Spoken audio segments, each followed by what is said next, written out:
তো বন্ধুরা, আজকে সকাল থেকে অনেক কাজ করতে হয়েছে, অনেক জায়গায় যেতে হয়েছে। তো ফাইনালি এই কিছুক্ষণ আগে ফিরলাম। তো প্রচণ্ড খিদে পেয়ে গেছে, তাই রাস্তায় আসার পথে একটা পিৎজা নিয়ে নিলাম ওভেন স্টোরি থেকে। শুনেছি নাকি এরা খুব টেস্টি সুস্বাদু পিৎজা বানায়, তো একটা নিয়ে নিলাম। নিয়ে ঘরে চলে আসলাম। তো এখন আনবক্সিং করব, কেমন লাগে দেখে খেতে।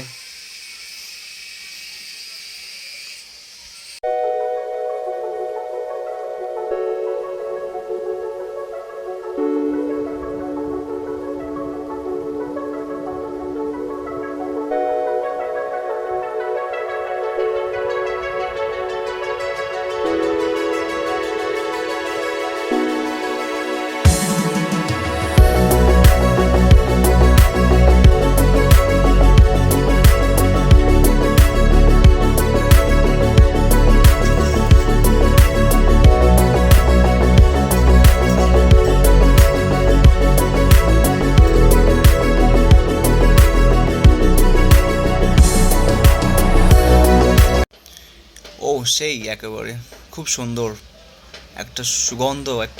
একটা স্মেল যা আসছে, খুব খুব টেস্টি। একটা খুব সুন্দর সুগন্ধ আসছে, দেখতে পাচ্ছ, খুব টেস্টি। অ্যাকচুয়ালি ওভেন স্টোরি একটা গুড রেস্টুরেন্ট, খুব ভালো এখানকার খাবার তো ওকে বন্ধুরা, অনেক খিদে পেয়েছে, খেয়ে নিই। আবার দেখা হবে পরের ভিডিওতে। বাই।